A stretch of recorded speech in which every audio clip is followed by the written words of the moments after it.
अस्सलाम वालेकुम। डॉक्टर हाशमी आपसे मुखातिब है और मैं तकरीबन 25 साल से जो है वो होम्यो फिजिशियन हूँ। आज मैं आपके साथ एक होम्यो की मेडिसिन ब्रायोनिया उसके बारे में शेयर करूँगी। ब्रायोनिया दर हकीकत एक नबाताती मेडिसिन है और इससे मैंने कमोबेश 150 के करीब जो है वो केस या इससे भी ज़्यादा आई थिंक केसेस जो हैं वो मैंने इससे डील किए हैं। इस मेडिसिन का जो बुनियादी वर्क है वो म्यूकस मेम्ब्रेन के ऊपर है, जो इंसान के जिस्म के अंदर लुआबदार झिल्लियाँ हैं उसके ऊपर ये मेडिसिन काम करती है और बीमारी की शक्ल में, इलामात की शक्ल में जिस्म के किसी भी हिस्से में किसी तरीके से नमूदार हो जाती है।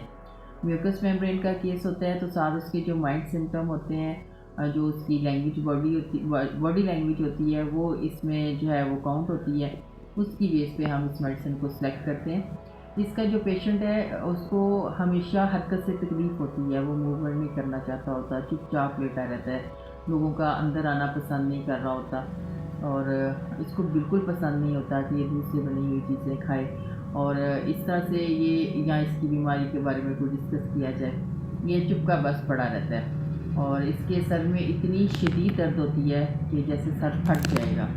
जहाँ जहाँ पे उसके दिमाग की चीज़ें उसको डिस्टर्ब करती हैं, उसको गुस्सा आता है, चिड़चिड़ापन आता है और ऐसे वो उससे जो वक़्त पे निकले हुए ना हों, यानी किसी बात पे गुस्सा आया लेकिन कोई ऐसे जैसे अपने गुस्से का इज़हार कर नहीं सकता, उससे भी तकलीफ़ जो हैं वो इसके अंदर पैदा होती हैं। वो और मेडिसिन्स के अंदर भी पैदा होती हैं और इस मेडिसिन में भी पैदा होती हैं।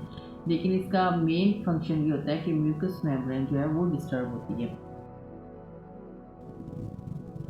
ये राइट साइडेड मेडिसिन है और राइट साइडेड मेडिसिन में उसकी तमाम चीज़ें आ जाती हैं, जिसमें उसकी आँख है, उसका लीवर है, ओवरीज हैं। ओवरी के अंदर अगर फाइब्रॉइड भी है तो राइट ओवरी की फाइब्रॉइड को भी ये डील करती है और इसके साथ साथ ये है कि जो मरीज़ है ना उसके अंदर एक अजीब सी तकलीफ भी पैदा होती है।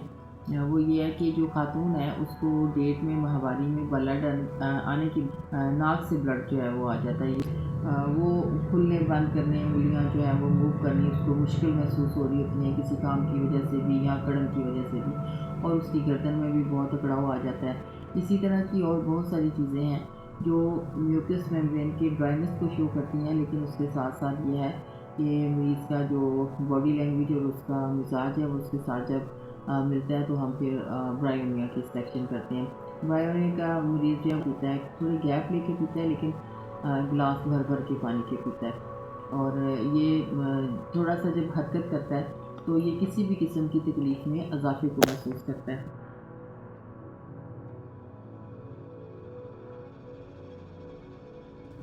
ब्रायमिया के पेशेंट को गरम मसाला जात जो है वो देने से गुरेज करना चाहिए। इसके अलावा तली हुई चीज़ें, जो चीज़ें हज़म करने में उनको मुश्किल पेश आती हो, इन चीज़ों से उसको परहेज़ करनी चाहिए और खाने पीने में लिक्विड चीज़ें, जूसेस और सूप वगैरह इस तरह की चीज़ का इस्तेमाल करना चाहिए। जब पेशेंट थोड़ा सा इम्प्रूव होता है तो फिर वो सॉलिड ग़िज़ाओं की तरफ भी जा सकता है। लेकिन जो फ्रूट्स हैं, विटामिन सी वगैरह ये सब चीज़ें इसको बहुत ज़्यादा जो है फ़ायदा देती हैं, जूसेस इसको बहुत फ़ायदा देती हैं।